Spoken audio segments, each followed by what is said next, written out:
Thank you all for being here. It's a beautiful night, great golf night. I don't know how many of you play golf, but I kept finding my car kind of going over to Highland, wanting to play a little golf.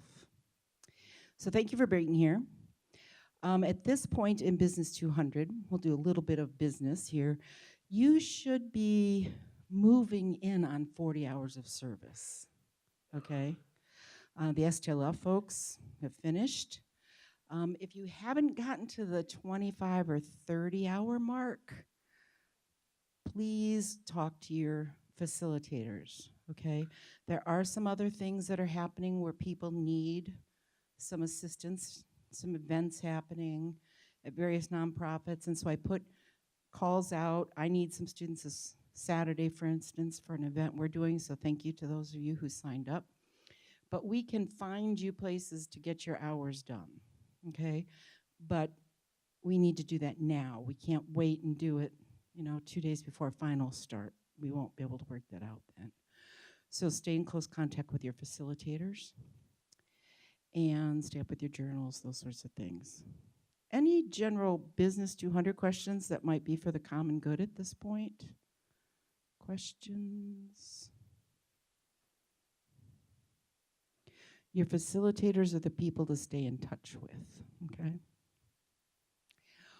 Well, here we are for we call it the midterm, but the nonprofit panel. And I appreciate your flexibility. I know we canceled and we rescheduled. I had begun to find speakers and then realized I hadn't reserved the rooms. If you want to stop by the dean's office and tell her that I could use an administrative assistant because I'm not good with details, that'd be great. That would be very helpful. But we are very fortunate that we have a room, we have all of you, and particularly we have some great speakers. Very interesting selection of folks. I think you'll find what they have to say both interesting and informative. So let me begin by having you each introduce yourselves. And you'll notice that they're in alphabetical order by their first name. So we'll have you begin, Mr. B. And we need you to speak in the mic so it's clear. If you don't like to hold it, you can switch it around. Yeah, I think we're on. I'm Brendan Bannigan, and I'm the Vice President of Individual Giving with Junior Achievement of the Upper Midwest. I'm Liz Greenbaum from Articulture. I am the Executive Director and founder of the organization. Good evening. I'm Lisa Wilcox Earhart with Common Bond Communities, which is a nonprofit affordable housing developer, owner, manager, and a provider of social services for residents. You're supposed to tell about what we do. That's just me. My name is Molly Boyum, and I'm the Regional Director of the Upper Midwest region of NPH USA, which stands for Nuestros Pequeños Hermanos, which used to be Friends of the Orphans, which is, yep, right over here. My name is Scott Harold. I'm the CEO and founder of music nonprofit and record label Rock the Cause. So now let's go back and also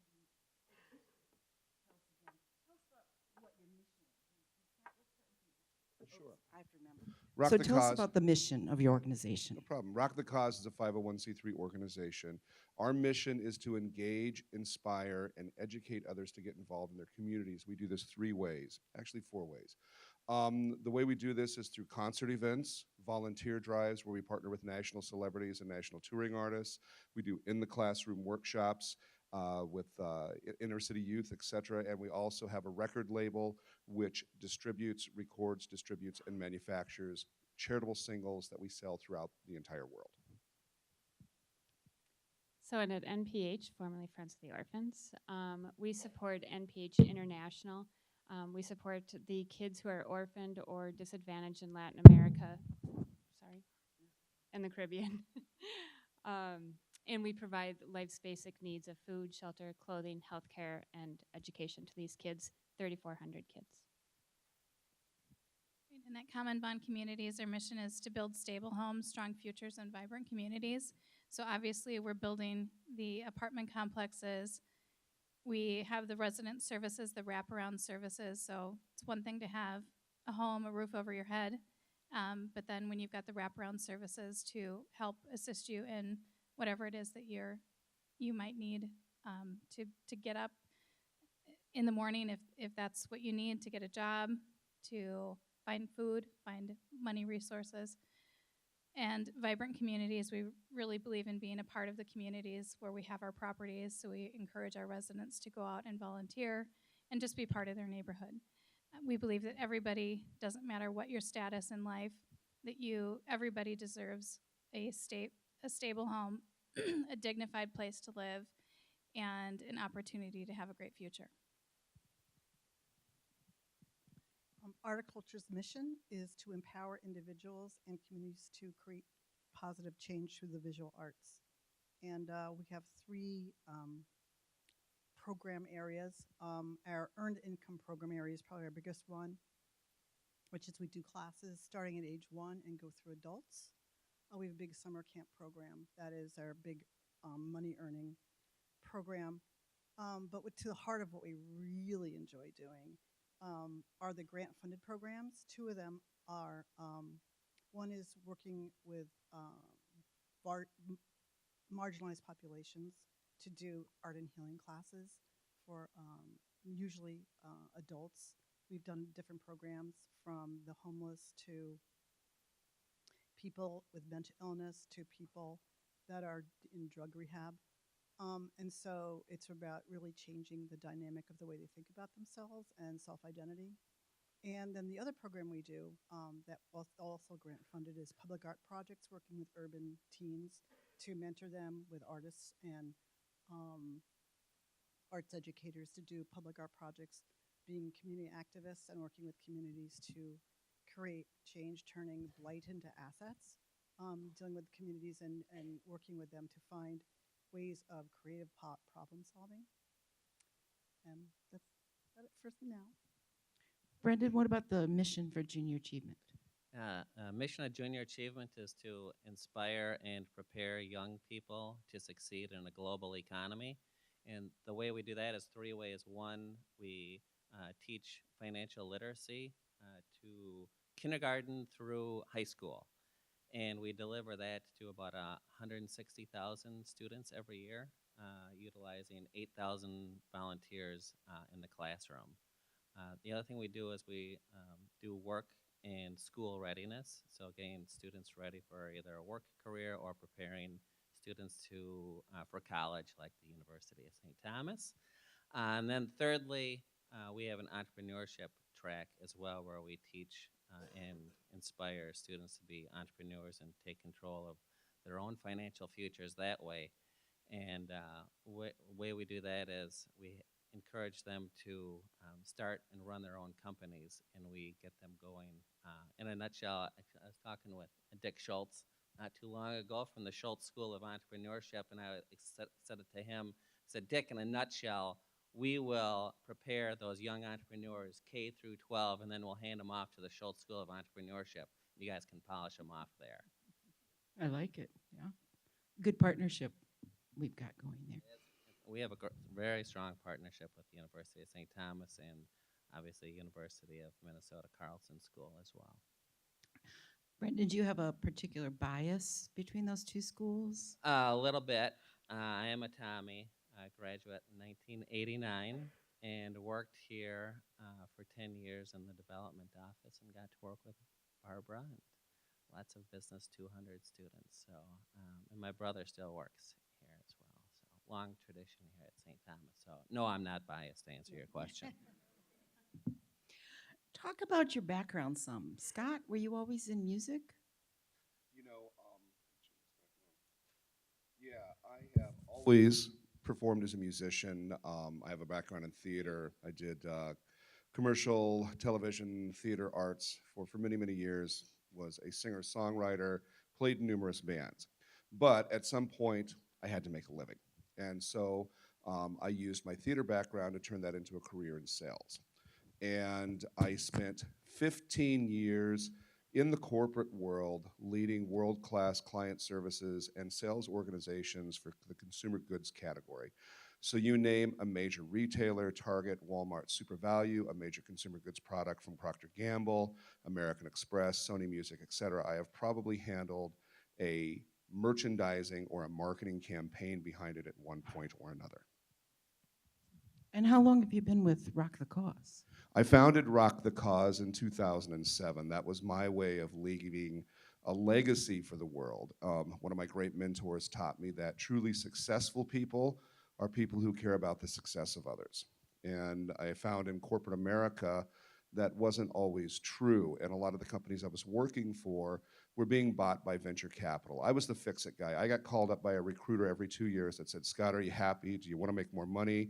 I've got $110,000, $120,000 on the table if you can come over here and fix this company for us. And I would go, it would be bought by venture capital. They would blow the company up, sell the contracts off, lay people off. And I decided to do something else with my life. So I formed Rock the Cause and eventually became my full-time job. Scott, I want to stay with you.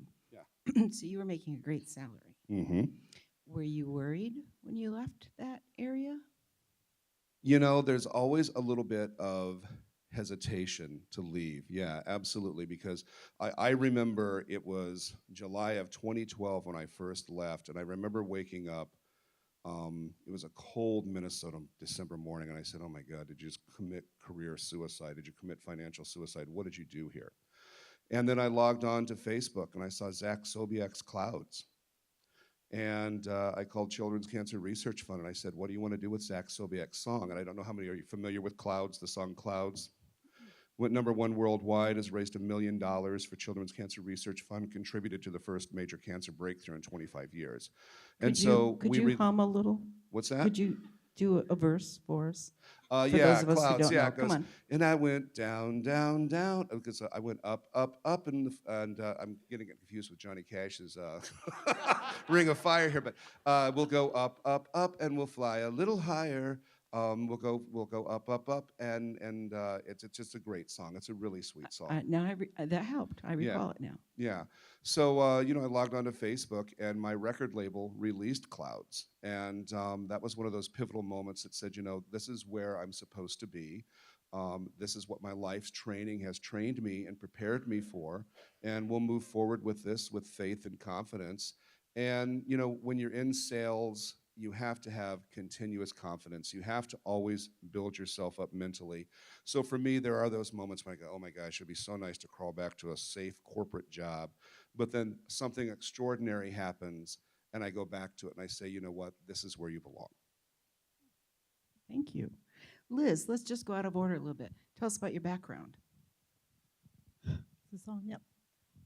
My background is in studio arts. I have a BFA, and I also have a BS in zoology. I ended up working in zoos. I was interested in animal behavior and environmental issues, and I always wanted to be Jane Goodall, and she's the one that studied chimps.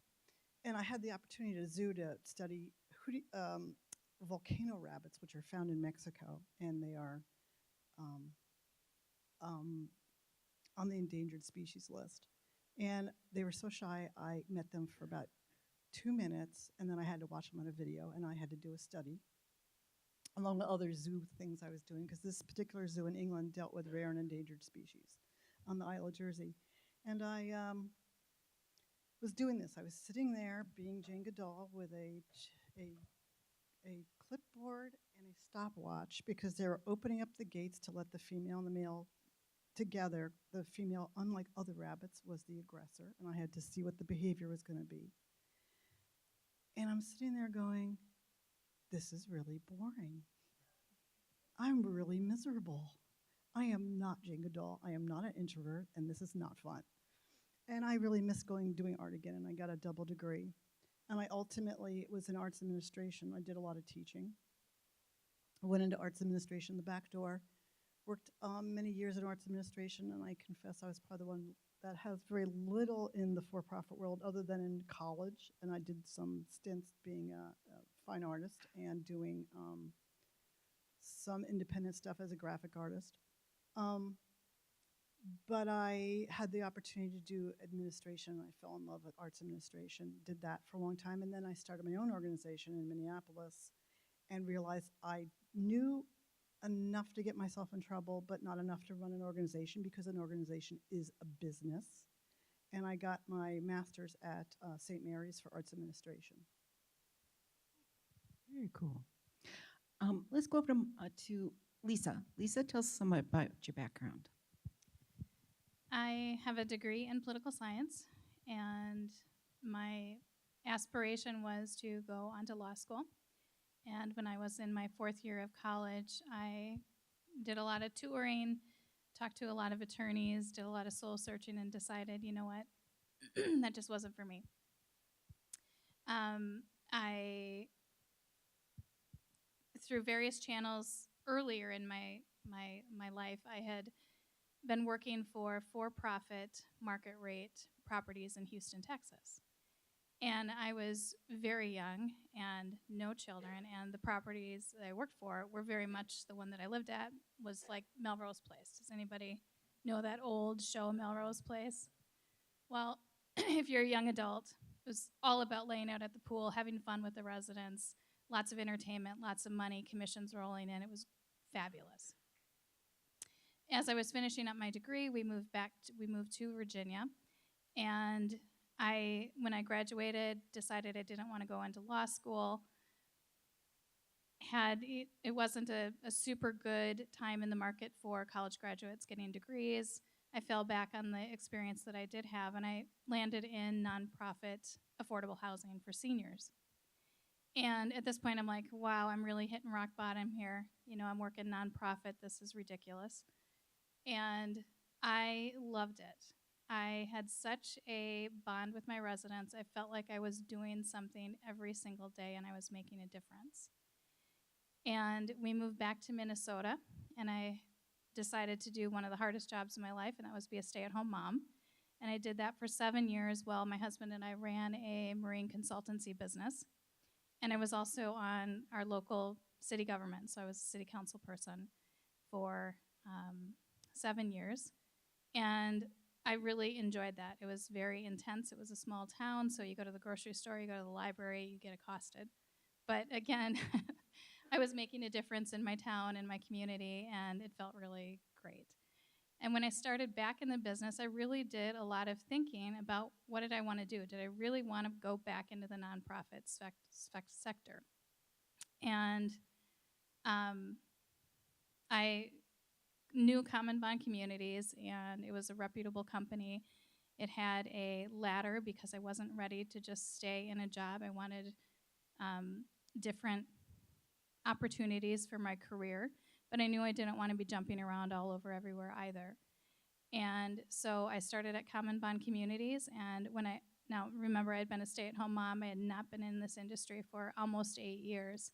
And I took a job at a property and just said, you know what, this is how I'm going to get back into the business. We'll see what I can do. And, now I'm the Executive Vice President of Housing and Services. I oversee the largest part of that organization. It's all about the properties, and the services is what I oversee. I manage almost 300 people, and I am having the time of my life. I really am. I've had a lot of ups and downs in it. It's very challenging, which motivates me. And am I using my degree every day? Not entirely, but there's a lot of part of political science that's about, urban politics, urban development, urban planning, and so much of that does tie in. Thanks, Lisa.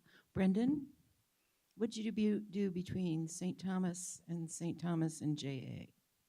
Sorry, can you repeat that? What did you do between graduating here, coming back here to work, and then now JA? Sure. So, like Lisa, I was a political science major as well. Thought I was going to go to law school. So, as soon as I graduated, I worked for my father's law firm downtown St. Paul and got some experience there, thinking, this will be a good preparation. And I started working with all the cities and the counties and the administrators there and a lot of nonprofits. And I got very interested in the work that was going on there. So rather than go straight to law school, I'm like, law school will still be there. It's kind of like the Army. It never goes away. It'll always be there. Why join the Army right now? So I'm like, well, if I really want to go to law school, it'll still be there. So I decided to pursue nonprofits. As a student here, I was a vice president of service for one of our service fraternities on campus, and we did a project, several projects, but one fundraiser was for the Ronald McDonald House. And what we decided to do was ask people who passed through the arches if they'd make a gift to the Ronald McDonald House. Just whatever change you had in your pockets, just throw it in the bin. And we got the president of the university and several administrators to come out and help us, and we were able to raise $600 between 11 o'clock and 1 o'clock one day. And then we were delivering it over to Ronald McDonald House, and we got a tour. And the guy who was giving us a tour, they just built that over there. And I said, so you get to work in this cool facility helping out these young kids and their families who are going through treatment at the U of M, and you get paid to do that? And he said, yeah, I'm the fundraiser here. I get paid to do that. I'm like, that's a cool job. So I'm like, I really want to pursue this nonprofit thing. So I ended up getting my master's degree at Hamlin University. It wasn't offered at St. Thomas then. Master's in Nonprofit Administration from Hamlin, and while I was still a student at Hamlin, I grew up about 300 feet from here. So growing up in Merriam Park, there's the Merriam Park Post. There was an ad for executive director of the Merriam Park Block Nurse Program. I said, I might as well throw in my hat for that. Next thing I know, age of 24 or 25, I'm executive director of a nonprofit organization, not knowing what I'm really doing. But it was a great experience. And what other industry are you going to be able to throw your hat in the ring and they give you a chance at running an organization, but in nonprofits? So I did that for 7 years and grew that program and was very proud of where we left it by the end of the day. But I also knew if I wanted to continue in nonprofits and be an executive director, I'd really have to sharpen my fundraising skills, which I really didn't have very good fundraising skills. So just through networking and talking with people, a job came open at the Health East Foundation, and they said they needed a director of hospice giving. And I said, well, I'm willing to learn if you're willing to teach me. And they said, it's not rocket science, Brendan. If you have the right personality, you can raise money, and we'll show you how to do it. So for 3 years, I got to work on 2 capital campaigns, raise money for a new hospital in Woodbury called Woodwinds. And then just through the course of going to lots of events, ran into Mark Dienhart, who had just returned to University of St. Thomas as executive vice president. And he said, Brendan, if you ever think of leaving Health East, give me a call. I'm putting together a fundraising team at St. Thomas, and we're going to have a $500 million capital campaign. So about 6 months later, I gave him a call. And next thing you know, I'm working at St. Thomas and was there for the last was at St. Thomas here for 10 years working with the Opus College of Business. And it was probably the most exciting time of my entire life professionally. Because where else is a political science major who grew up about 300 feet away going to be able to meet the likes of Dick Schultz and Bill Gates and just about every CEO in town of every Fortune 500 company? It's been amazing. A political science major typically wouldn't get that chance. You typically run into lots of mayors and council members, which is what I thought I might be someday too. But it turned out to be fantastic, and I got to travel a few fun places, and so that's kind of. And then when we completed the capital campaign here at St. Thomas, Dean Puto, who was the dean of the College of Business, and then Dean Lenway. Dean Puto was on the board at Junior Achievement, and an opportunity came up, and he was leaving, and I thought, well, is this a good opportunity for me? And he said, Brendan, it would be a good opportunity. So I took the job at Junior Achievement, and I've been there for the last almost year and a half now. It sounds like passions and networks have been important for all of you. Yeah. Molly, wrap up this section for us. Tell us about your background. So I think like most of us up here, double majored in political science, communication, minored in journalism, with the aspiration of being a journalist. And I worked with NBC for a couple years, and loved it, absolutely loved it. And kind of taking a step back and trying to figure out what it was that I liked the most. And let me tell you, there's no pay in journalism, at least on that level. And I liked being able to meet a variety of people. I mean, I could go out and interview the mayor, and then the next day I might be interviewing someone who lost their home in a fire. I mean, it was just, you met everybody.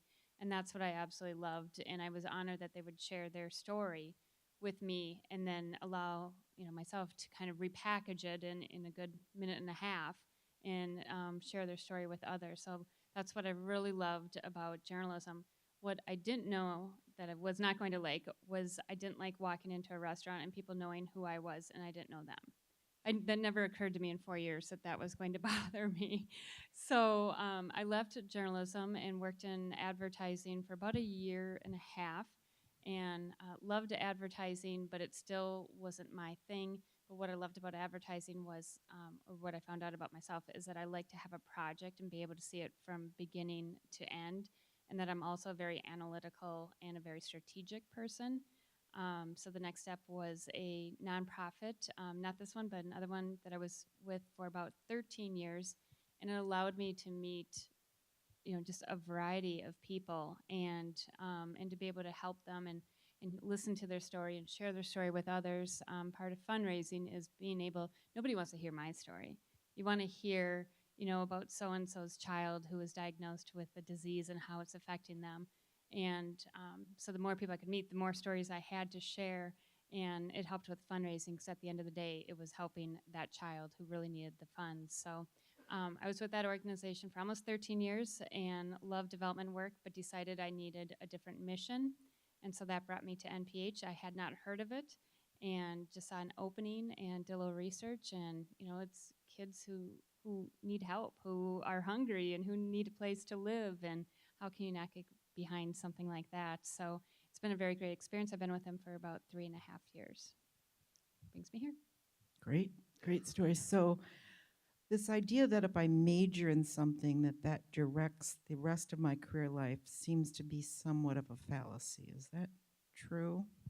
So for the students who are sitting here saying, I'm an accounting major or I'm a marketing major, perhaps some of what I take from this is to be open to recognizing what I like, what I'm good at, where my passions are, keep talking to people, because the pathway tends to be a little curved at times, although you seem happy. Let's talk business a little bit about these nonprofits. So there are 8 ways that nonprofits can put funds together, can bring in money. Let's figure out what those are. Scott, how does Rock the Cause get funds? Rock the Cause is a little bit different animal. We do have grants that we get and we apply for. We do have private donations. We have corporate partners who give us money. We do fundraisers.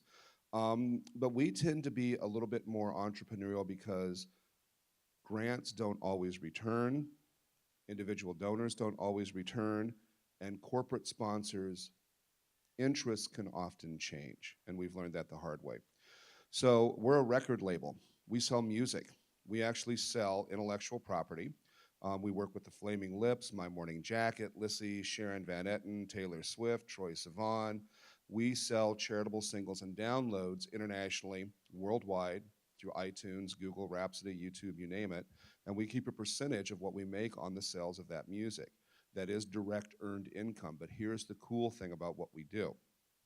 Even though it's earned income, it's still non-taxable because the money that we spend creating the charitable releases and also any royalties that we may have to pay out for mechanical royalties, et cetera, intellectual property is a whole other discussion, is considered a fundraising expense. So it's been a really kind of new and unique model to the music industry that helps us build scale in terms of our income, but we also get great stories that we can go to our corporate sponsors, our individual donors, and say, we were able to make this type of impact through music. So you essentially have a profit center within your nonprofit. We have a profit center within our nonprofit, which shouldn't seem surprising because I'm a for-profit sales guy, so I understand selling products. Yes, So. yes. And Liz, similarly, you have a profit center within your nonprofit, right? We have a small retail space. Our old space we used to have did not have a retail space. We moved to our new site. Well, it's not new anymore. In 2008, we moved to a new site. We thought, well, let's start a retail space, and we'll do great things with that. And our mission with that is to have Minnesota artists there in a small retail space. But as we started getting into it more, we're like, we know nothing about retail.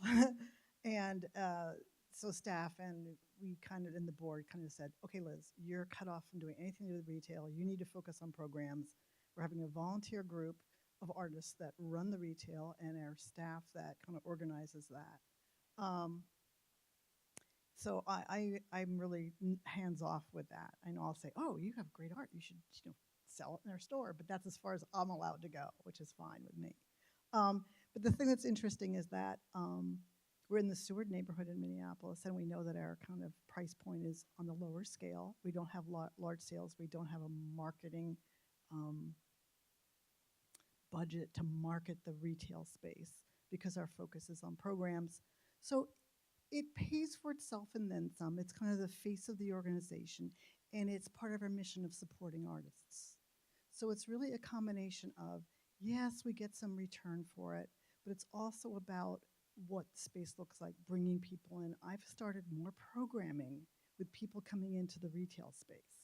We've gotten clients that way and interest that way just by the mere fact that they walked in our space and started talking to us.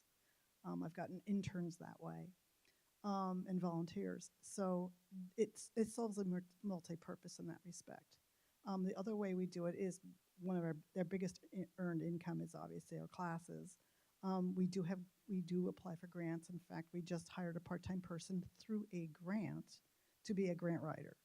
And that's been a game changer for us. So I've been doing it, our board committee of grant committee's been doing it, but now we actually have someone who's dedicated to doing that, and we pound the pavement a lot doing grants. We have individual donations, which tend to be small. And that's pretty much it. Okay. Is anyone here doing their service at Finnegan's? Any Finnegan's people? I'm going to bring you the mic for a second. Tell us briefly what Finnegan's is about. Hi, I'm Eric Edwardson. Finnegan's is a non-for-profit beer organization, so they create beer, and through the selling of the beer, they raise money for food shelves and stuff like that in the Twin Cities and in St. Cloud and Mankato. I was just at the Theater of Public Policy, so we'll put in a little plug for Finnegan's. That's a great project that's going on there. I remember the first time a Business 200 student came to me and I said, what are you doing for your service? He said, I'm at Finnegan's. Oh, I thought maybe it was like an Irish association or something. I said, what do they do? And he said, oh, it's a brewery. And I said, oh, no, you have to work with a nonprofit for Business 200. He said, it is a nonprofit. I said, no, you don't understand the concept of nonprofits. It is a nonprofit. It's pretty amazing. And it does raise the question for me about why all businesses don't follow that model. Maybe we do away with corporate tax and every business decides this is the aspect of society that we're going to fund. It'd be kind of interesting. So in terms of funding, we have grants, which come both from private foundations and sometimes government grants. We have a for-profit revenue generating within the nonprofit. We have fee for service for people who pay for the classes. Corporate donations, those come in three kinds: money, in-kind services, so Xerox might do your copying, and volunteers. That's huge for JA. Let's see, let me go again. Individual, corporate, grants, fee for service, for-profit within the nonprofit. How else are fees raised? Molly, I think you know one other area, something your organization does quite a bit of. We basically have three buckets. The first one is individual giving, which we've already talked about, which is also major gifts. The second one is child sponsorship. So for $30 a month, you can sponsor a child in Guatemala. The third one is special events. Yeah, so the whole fundraising event, if you like project management, it can be quite a good career. I have two friends who are professional fundraisers.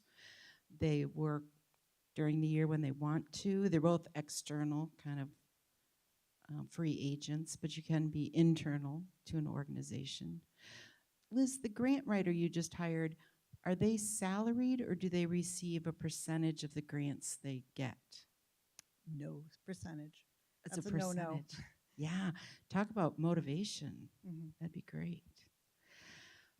Other areas of how your organizations raise funds? I think we're typical, like most up here. I think that in order to be a sustainable nonprofit, you need to be diverse in how you're getting your revenues. And, you know, so for Common Bond, all the things that are up here, we've got a development department that builds our properties. We can take a development fee off of that, and that sustains a major portion of our company, our organization. We've got the property management area that manages all of those properties and gets a fee for managing those properties. So the properties hire out our for-profit management company. We also do fee for service for third-party organizations that don't have their own management services. And then the second largest piece of our organization is our services, which we call Advantage Services. And our service programs are like $4.2 million a year to run. And out of our properties, we're able to take a fee for some of those services, for some of those properties, if HUD allows us to do that, or if the property can sustain that. And who So- is HUD? Tell us what HUD is. Housing and Urban Development, the Department of Housing and Urban Development. And so we take about $1.2 million from our sites to help pay for those services. So there's a $3 million gap. And so that is filled with grants, it's filled with private donations, lots of fundraising going on in order to sustain those programs. So we've got a large department that is just focused on getting the funds in order to operate those programs on an annual basis, but also to build our endowment. And we're starting a new campaign to build money, get some equity going so we can buy some properties that are not coming through government funding sources, so we can maintain naturally affordable occurring affordable housing, naturally occurring affordable housing, which is a whole other session. And Lisa, in terms of putting that endowment together, when you get monies that you want to save for the endowment, are you just like putting them in a piggy bank on the shelf in your office, or? Absolutely, in my office, Good. just in a little Which in a little shelf? pig. Yes. We do have an endowment that is solely for our Advantage Services. So if we have a year where we're not getting the $3 million that we need, we do have the endowment that we can pull from. Or if we have special programs that we would like to put on that we don't have the sources for, we can pull from our endowment. And So where does that endowment rest?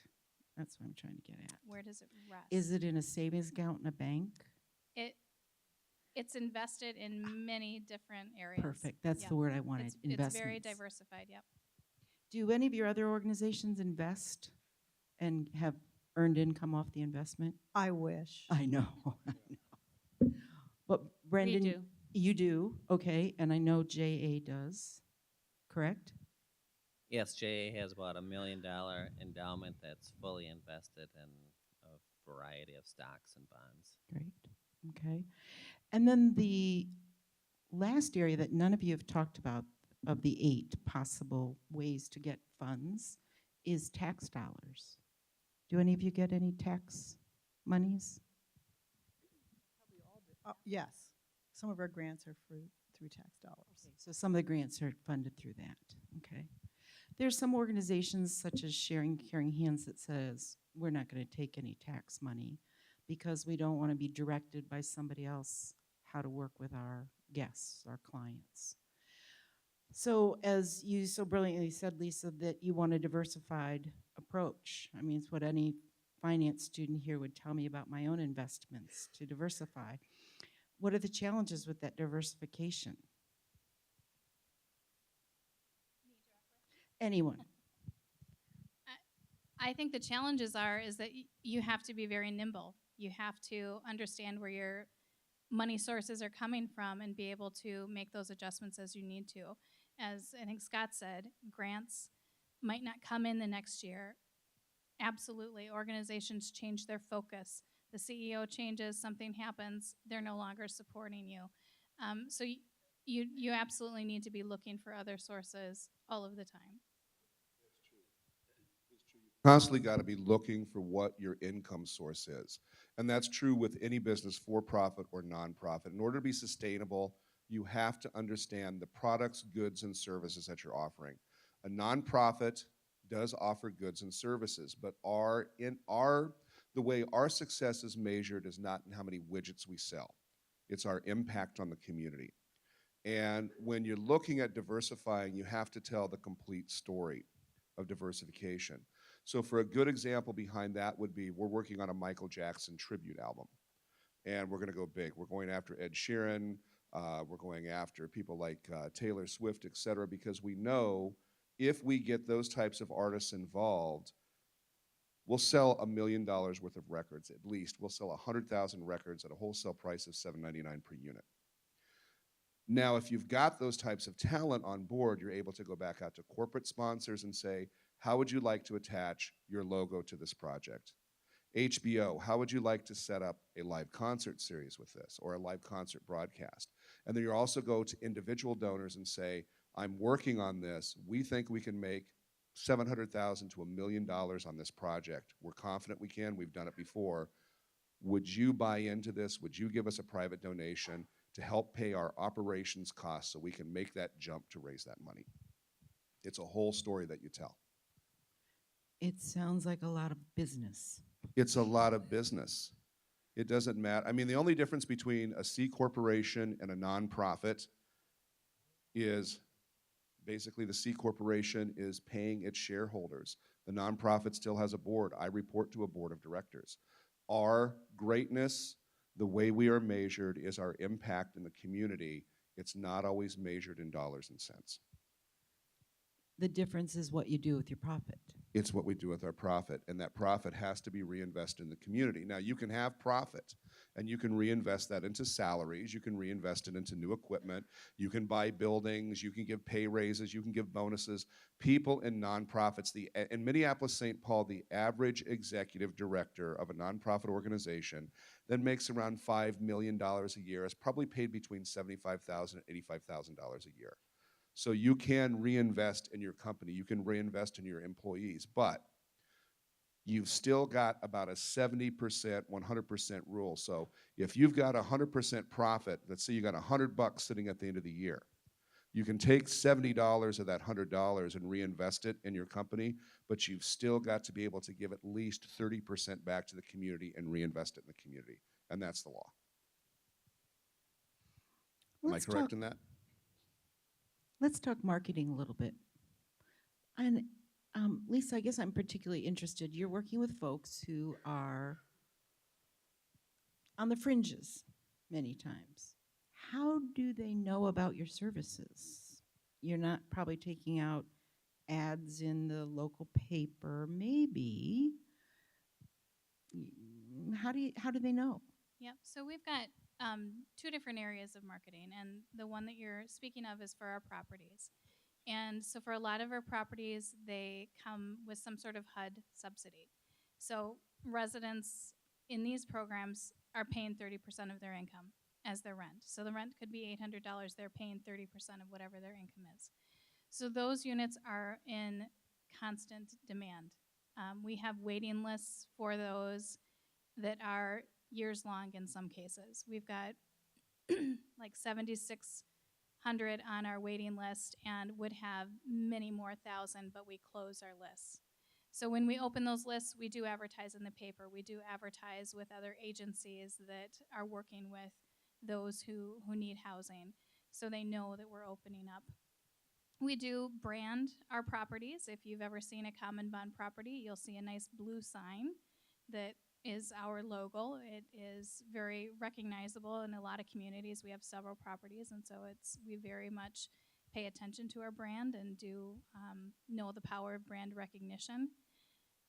That particularly, though, it's not so much to attract the residents, but brand recognition so others in the community can see us and recognize us and want to support us. And that's why it's very important for us to be good neighbors and to be good parts of the community.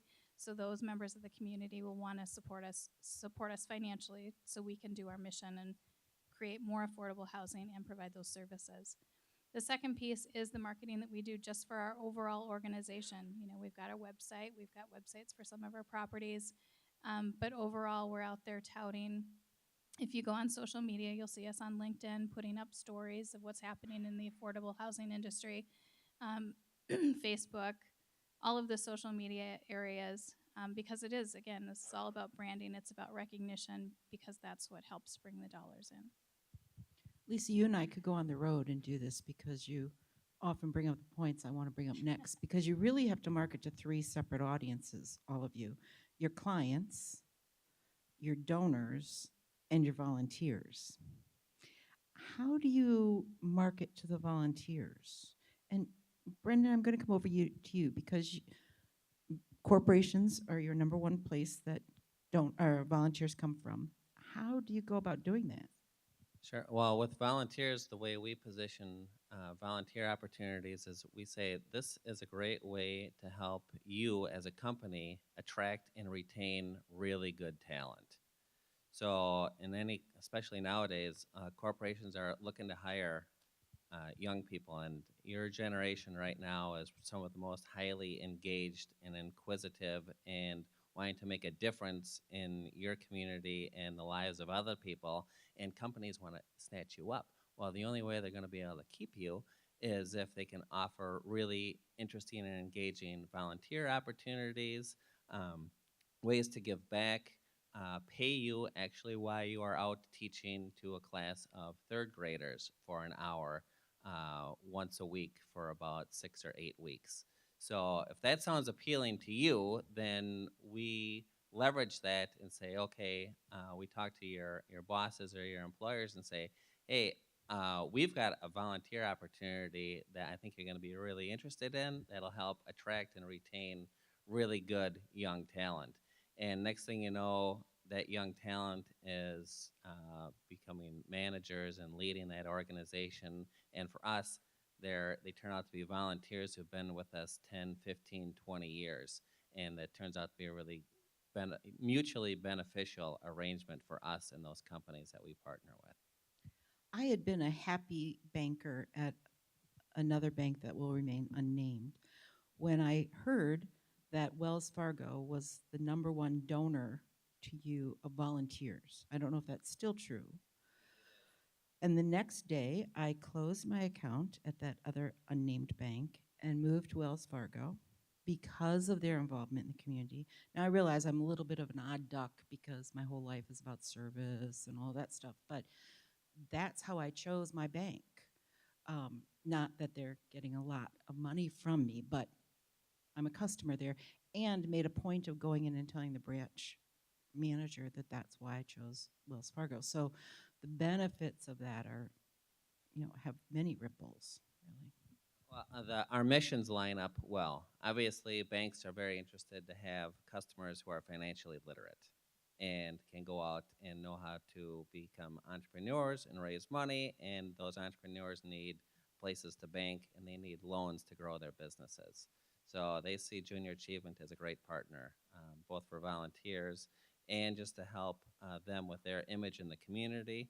So we are happy to use that Wells Fargo logo in lots of places in our annual report and in our BizTown and any other place that seems appropriate. I want to shift gears. I want to talk about you as a person. So one of the things I hear from students at times is, and it's often about this time in the semester, they've been out doing service and they really find they like the culture of the nonprofit they're in. And I'll hear things like, great, I'm a senior, I'm getting this business degree, now I think I should have gotten a degree in social work, sociology, psychology, whatever. I'm leaving here with 10, 20, $40,000 in debt.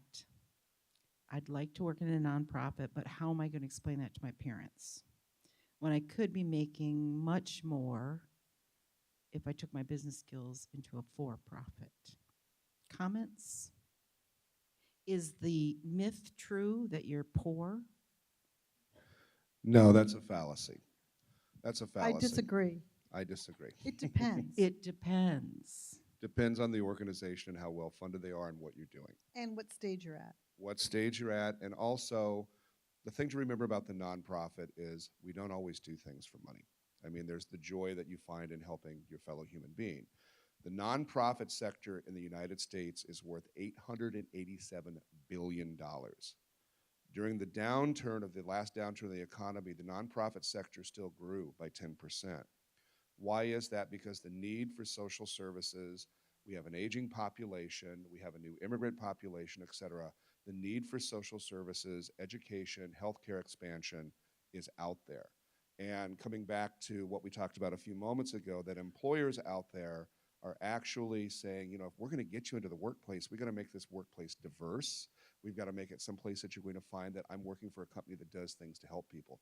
You guys are a very powerful generation. You have more power in the workplace than you know.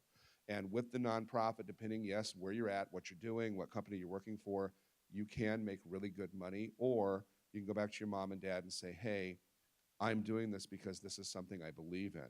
Now, in the for-profit sector, too, there are also jobs running foundations and also diversity departments.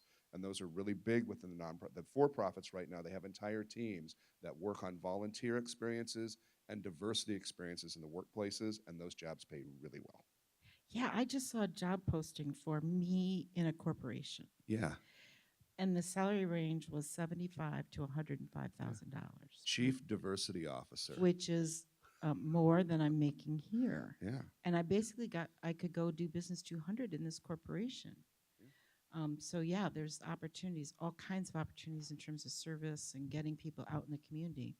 And I would say sometimes these organizations, especially when you're dealing with things like the arts, where people like me our strengths are not business, our strengths are not finance. So we look towards those people to really make a difference in those, whether it's on the board or coming into organizations or pro bono work with an organization makes a huge difference. Liz, tell me what you look for in a board member. Could I be 21 and have a college degree and want to be on a board, or do I need more experience? Oh, no. Oh, well, let's put it this way. We have learned that we don't want college students, we don't want graduate students because they don't have time. But once I have my degree, Yeah. And, people say, well, I'm not an artist. It's like, I don't want artists on my board. Are you kidding me? I want people with skill sets. I want marketing people. I want business people. I want finance people. I want people in education. I want people with skill sets that are going to help run the business. so even if I choose not to take a paid position in a nonprofit, I could still have that passion to go help a Totally. cause Yep.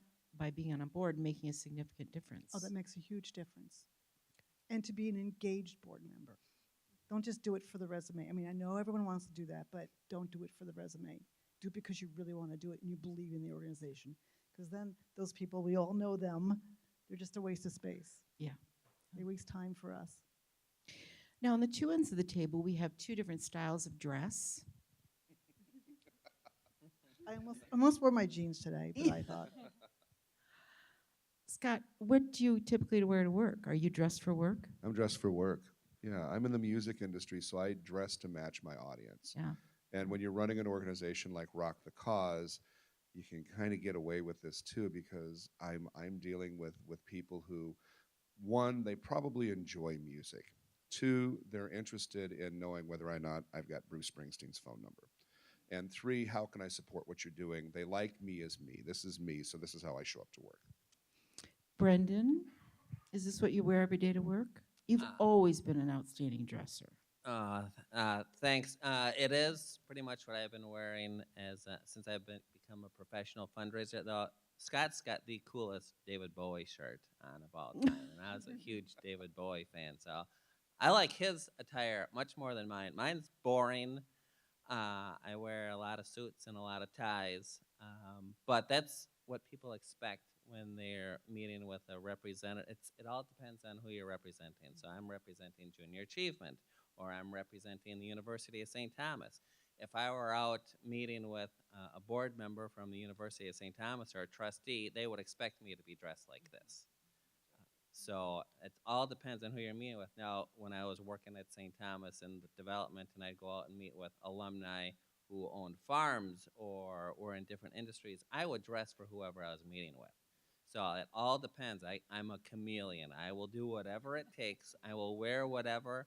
I will wear baseball hats. I'd shave my head if I thought it would land a major gift for the organization. What are we talking about in terms of major? Because that shaving your head thing, we might be able Make to me an pull offer. Spoken like a true development person. Lisa, you're middle of the road. You haven't got a full formal suit on, but you're not wearing. Who did you say was on your shirt? David Bowie, and maybe underneath your jacket you've got the David Bowie. Is this your typical dress? Yeah, this is Lisa. And I would say that probably most of the executives in my organization similar dress. We don't have to wear full suits unless our audience is looking for that. Absolutely on board days, we are wearing our full dress and, you know, letting our board know that we are a professional staff that we are. If you're working out at a site, it's, you know, it's casual business. I mean, if you're at a site, you're running around all day doing a lot of different things. So it just varies throughout our organization. When the students have class 3, we talk about the costs of being in different industries. And there's some really good research that looks, in general, some, averaging, but the costs of being in a for-profit versus a nonprofit. One of the things they talk about in this research is what you have to wear to work. And so if you're able to dress like Scott, I assume you don't send your jeans to the dry cleaner. Is that true? Yeah, okay. You do your own laundry, Do my or own somebody laundry, yeah. does your laundry. Yeah.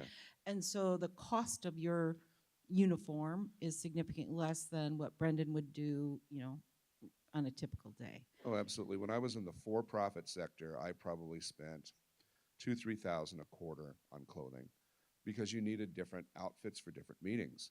And I would sometimes, if I had a meeting scheduled, I would try to email in advance to the secretary or somebody I knew internally and saying, how do these guys come to work every day? What am I supposed to wear? And I would find that I had to have that wardrobe in the music business. This is how I show up. This is what I do. And I spend far less on clothing. Okay. It's true. Now, you could also be in the for-profit sector that's very relaxed and You casual could be, too, yes. as well. One of the other things the research talks about is eating. So you all eat, we assume. How many days a week did you go out to lunch this week, Brendan?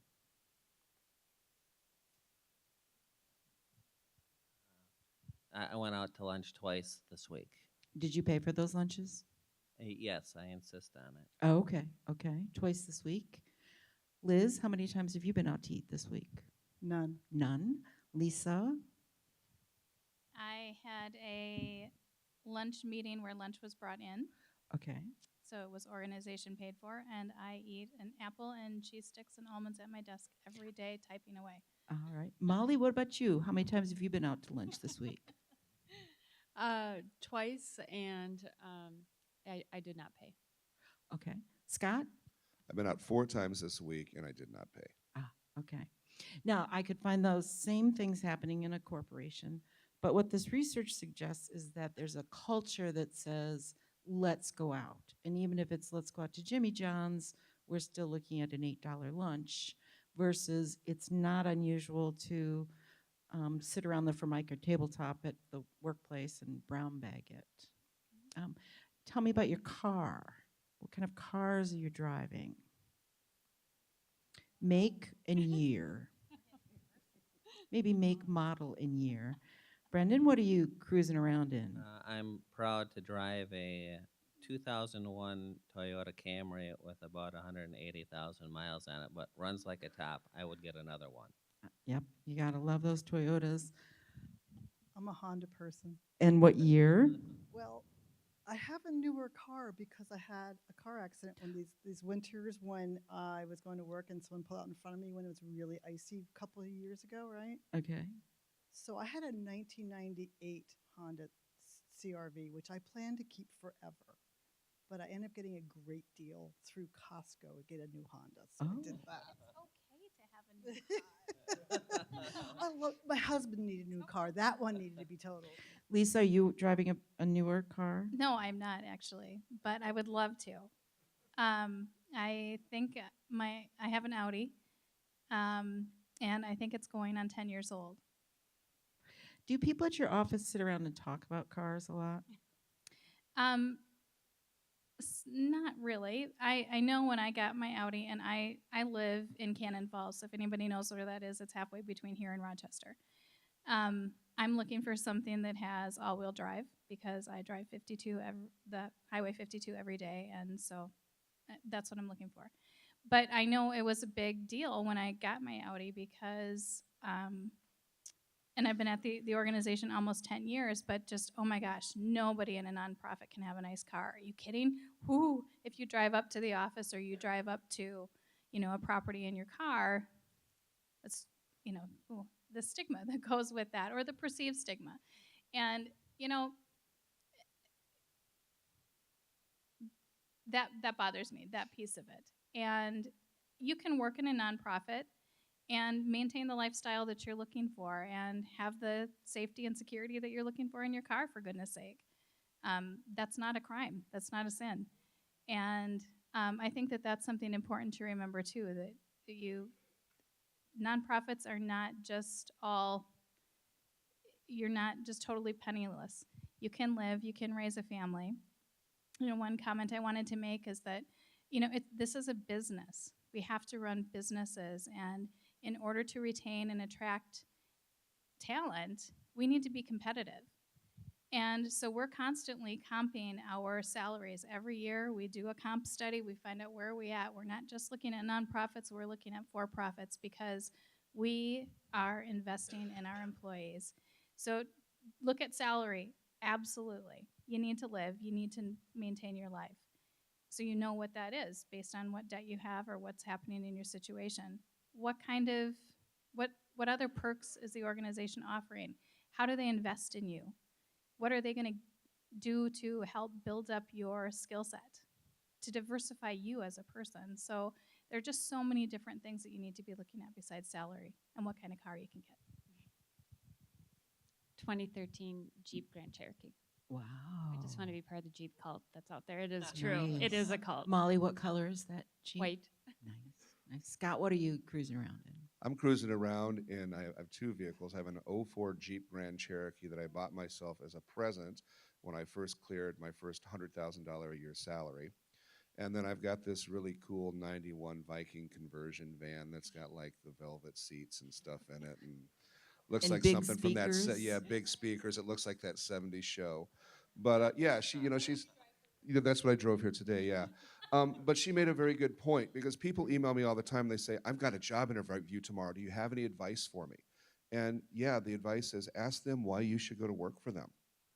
Seriously, because good people change jobs every 3 to 4 years in this country right now.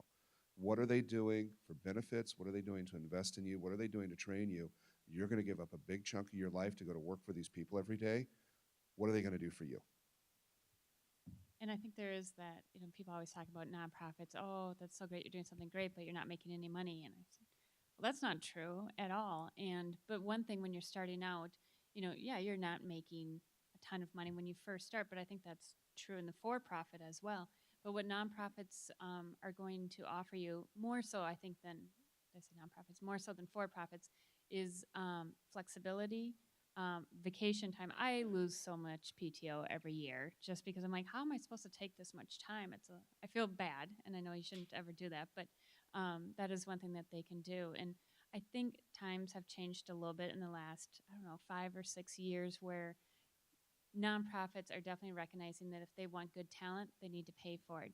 The problem is, or the challenge is, trying to get all of their donors and volunteers on board because you still have volunteers that will call. I mean, I'll get an email every once in a while that will, you can look up the CEO and maybe like the top 5 people, their salaries, and I'll get an email from someone saying, well, I'm not donating to you if you're going to pay that much to your CEO. But they don't understand what that person is doing and what they're responsible for. And I don't know if you guys are all familiar with the TED Talks. Yes, in does- fact, they watch it in class. Are Yeah, you he talking did a about- really great one on, I don't want to say you get what you pay for, but it is kind of in that. And if you want, if you're going to pay Target, I don't even know how much the CEO of Target is making, but a lot. And you can, 5 now. So not a lot of nonprofit CEOs make that. But I guarantee you they work just as hard and they're just as smart and, their heart is in there. So I think there is that gap. And I think it's getting a little bit closer, but it is going to take time, and it's really going to take the donors to kind of get on board with that. My opinion. I have a couple things to say. Go ahead, Liz. First of all, just like for-profit, if we mentioned this, but there are times in nonprofit where they're stepping stones. I mean, yeah, you may not start out at a job. Like there have been people in positions at Horticulture where that particular job doesn't pay that much or hasn't in the past. And so they may be just out of college, and it is a stepping stone for them, and then they move on to others. But they benefited from the experience, and we benefited from having them there, and kind of moves to the next step. I have interns that spent time with me who are now working for the Grammy Foundation and also working for Sony Music and Geffen Records. It's a stepping stone. And the other thing is, money isn't everything, because it's all about. I've heard this so many times. Like my cousin, when he was when he's a teenager, and now he's in his 40s. I'm going to be a millionaire when I'm 30. And it's like, yeah, right. When you're 30, we'll talk. And of course, that wasn't any interest to him at all at that point. And same with my own children. It's like, oh, there's a lot more out there. And it's just that it's work with a soul, and that you come home fulfilled from your job. You come home with stories. You come home feeling like you truly made a difference, and that feels wonderful. It really does. I remember when I was in graduate school, and in the fact that us arts people were in a class with business people, and it was kind of an odd class because you probably shouldn't have taken it anyway, but this guy would sit next to me who was a businessman, and I was running horticulture and going to school at the same time to really learn how to run horticulture. And this guy turned to me and was like, strangely enough, there were like 6 of us arts administration people in the class. And he's like, I got to talk to you. You guys you're so excited about what you're doing. And, we're in a class of business people. And he was like mesmerized that we'd come in just so excited about what we're talking about and what we're doing and what our passion were for doing this administrative thing that's really beyond business. It's really, really doing something that has something to do with a soul of an organization that has a purpose. And if I could just add, so being a political science major, I knew I was probably never going to be an emergency room physician where I'm out there saving lives, or I'm certainly not brave enough to be a firefighter or a policeman or an EMT. But what I learned was I can make a difference in other people's lives. So as a development person here at the University of St. Thomas, I can't tell you how good it felt when I was able to secure a $250,000 gift for an endowed scholarship. I just changed some student's life. Someone who might not have been able to come to school at St. Thomas now could come to school here and pay for it. I mean, that's a great, great feeling, and that's how I can make a difference in someone else's life. I can't save someone who's having a heart attack or was in a car accident, but I can help someone get a college education. Yeah, can I just add one thing? I think that some of the best advice that I got, and this was in a professional seminar that I attended, is just really do a values exercise. Sit down, and this isn't something that's just gonna happen in a day. You really need to think about what your values are. What are your 3 values? And if you can do that and you really understand and believe that those are your core values, go find something that matches up with your values. Because if you do that, you will be happy. If you are in constant opposition every day to your values, you're going to be unhappy. And we spend so many hours of our day at work or traveling to work or thinking about work. And if you're in opposition, that's a lot of time unhappy. And I just think that that really rings true. So, again, it's not something that you're probably going to know overnight, but really do some soul searching, and because it is about your soul. And and when people go to work in nonprofit, you go to work because you really want to be there. Everybody in the place that's working there, you're there because you want to be there. And the ones that don't want to be there, leave. It's really true. And it's the stories. It's the stories about the people you're excited about. I mean, do you want to hear some stories? Tell a story. I'll tell you. I'll tell you a story. I have stories that take your breath away, and this is a story that really deeply took my breath away, and it hits your soul so deeply. So the classes we're offering to people with mental illness.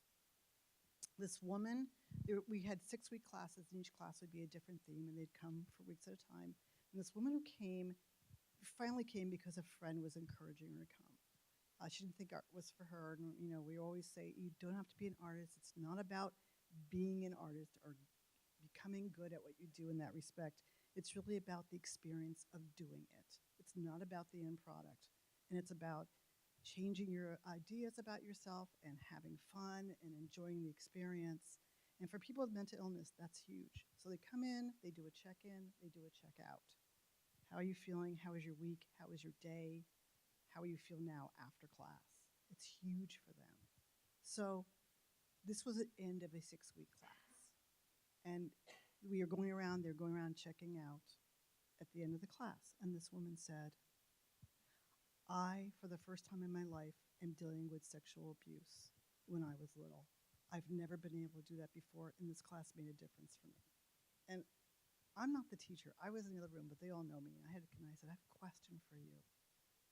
Did this class make a difference, or did this happen because you know, during the time you're taking this class? She said, this class made a difference for me. I've been in therapy for 20 years. I've never told a soul I was sexually abused. And she said, they were doing collages. She said, I saw the word sexual abuse in a magazine. She said, I've seen that word before. I've seen the phrase before. Never hit me. And because I was in a vulnerable, safe place, it struck me like a lightning. And I turned the person next to me, who was her friend, and said, I was sexually abused. And she said, okay. She said, I went to the dentist the next week. I wear a night guard. I can't wear it. It triggers me. I've never been able to wear it. I am terrified to go to the dentist. I said to the dentist, he asked me, how's your night guard going? I can't wear it. I was sexually abused. It triggered me. I can't do it. And the dentist goes, okay. And she was telling the whole class. And I said to her, it wasn't your secret to keep, and now you're telling this whole group of people, and it's not yours to keep inside anymore. And it just, you know, I go home feeling, oh my gosh, I made a huge difference in this person's life. And we get stories like that all the time. That's why we go to work at nonprofit. Wow. I don't think there's anything much more I can ask. You guys were great, and I'll be sure to send the checks to all of you. You perfectly studied those scripts. That's great. I want to spend just a couple of minutes and take some questions from students, but we do need to get you a mic so that it's recorded. Questions, you've got career advice, you've got wise people who are leading large organizations, new organizations, small organizations. What questions do you have?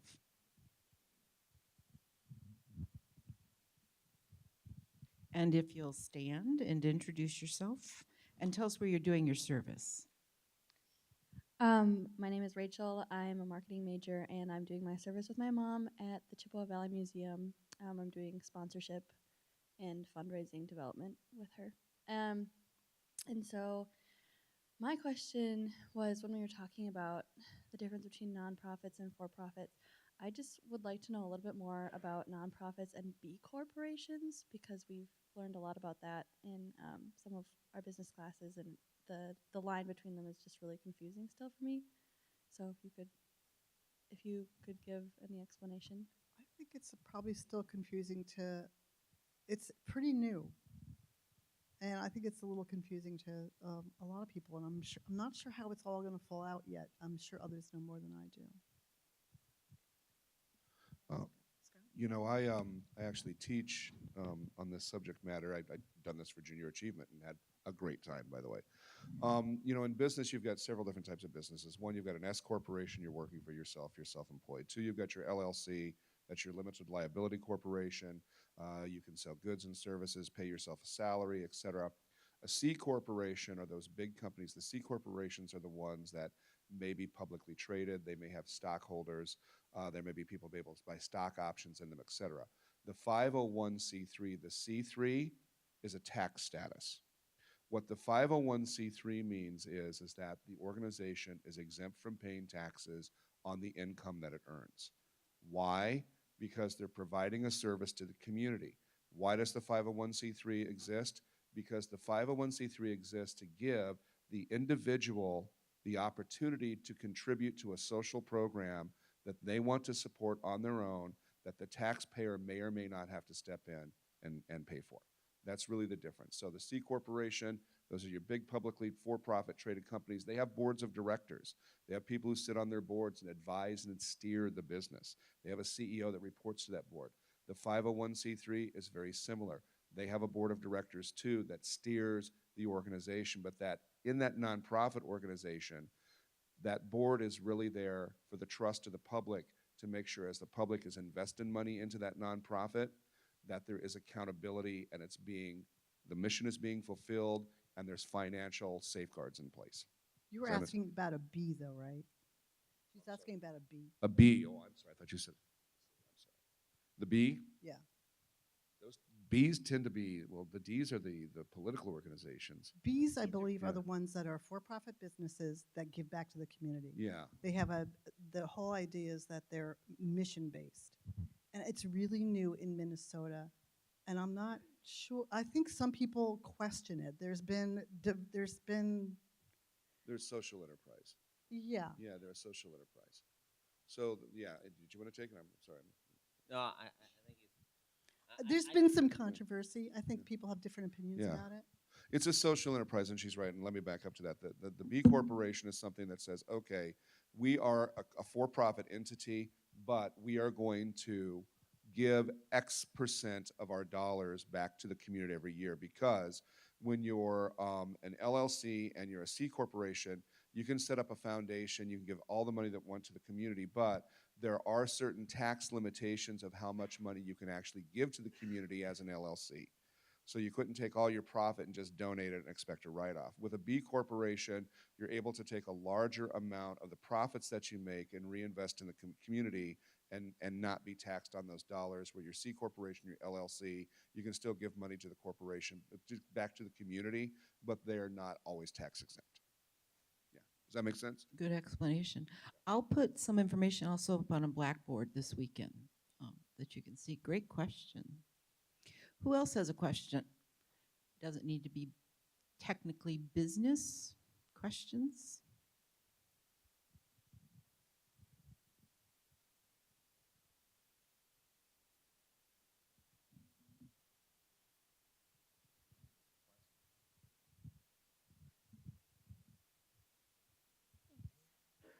Hi, I'm Chloe, and I'm volunteering at the Child Development Center. And I came in a little late, so I might have missed this, but I have a question for you at the end. How did you get involved in sort of like the music field? Like, just I have a passion for music, but coming in as not on the artistic side, but like working in a business for that. You know, it's a good question, because a lot of people wake up and they say, I want to be in the music business.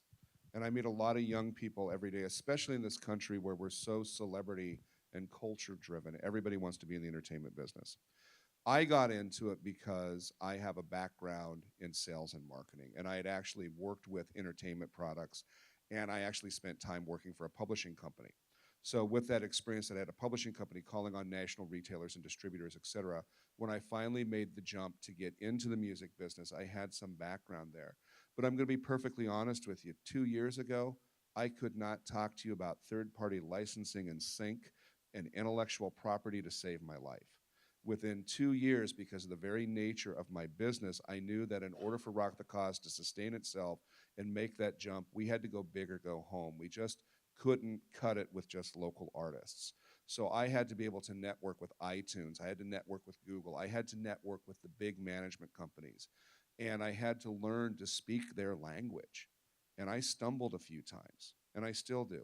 But right now, I feel that I'm very proficient, and Rock the Cause has earned enough of a national reputation that I can call some of the biggest artist management companies and record labels on the world and speak the speak. A great way for you to get started is to do an internship with me. I'll teach, seriously. You got service hours you want to learn, man, I'll give you the best education of your life.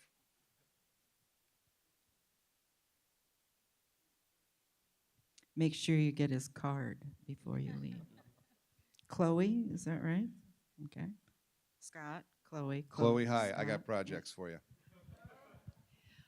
That's another notion about nonprofits in terms of volunteering that I think is important to recognize. I had been an associate dean of students and was looking at dean's positions, but I didn't have enough budget experience. And so I took that summer and did some budgeting work with a homeless shelter. I was living in Washington, D.C. at the time.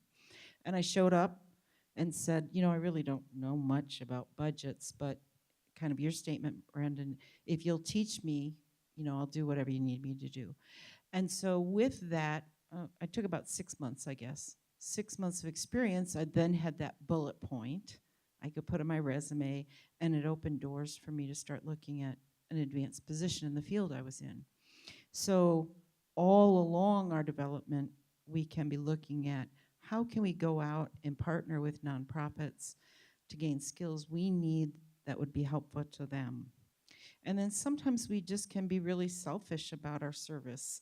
I had and have a different one now, but a rescue dog, and found myself, you know, with work and kids and family and stuff, not having very much time for the dog. So I got him recognized as a companion animal, and I took him to nursing homes, which he thought was fabulous. Like, oh, these people are here for me, and they loved him.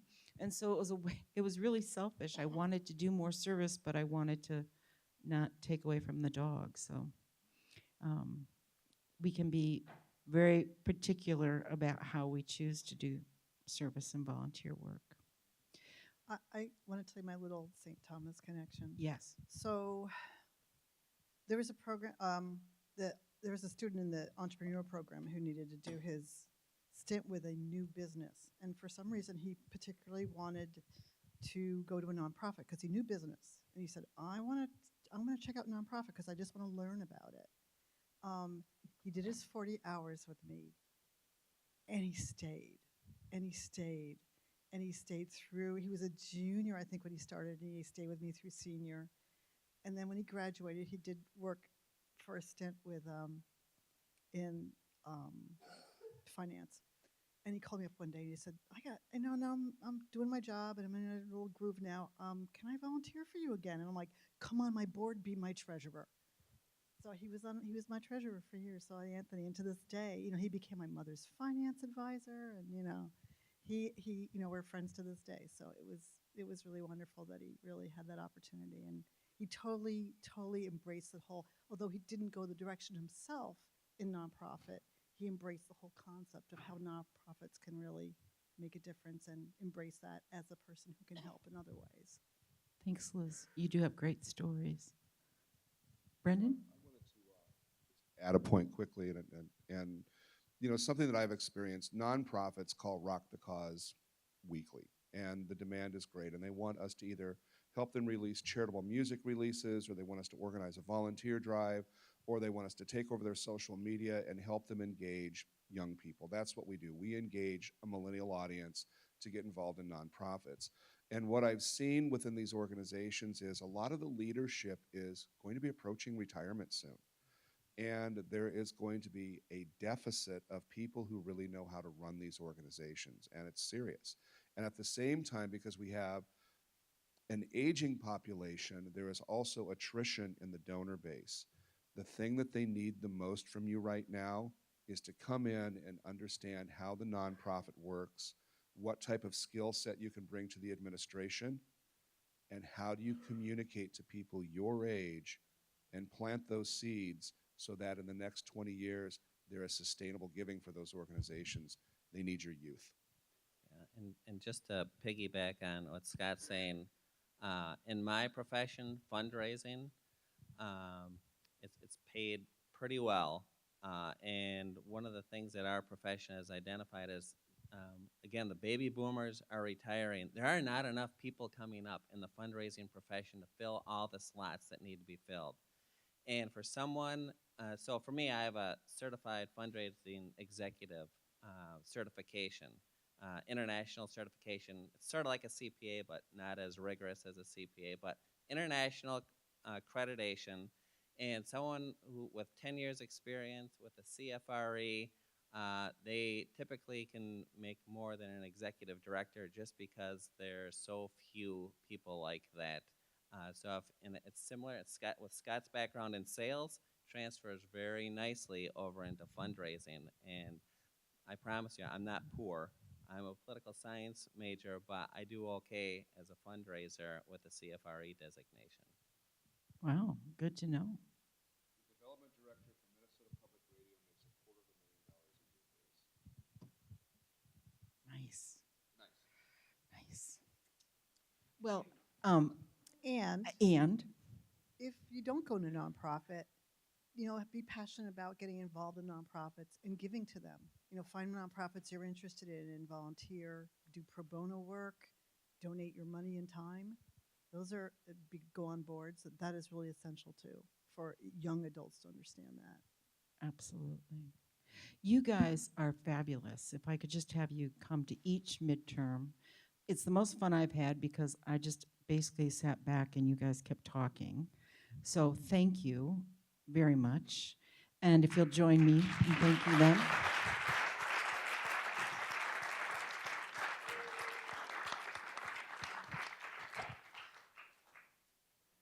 Public service announcements. If you haven't already, I think your photos are due, coming up pretty quickly.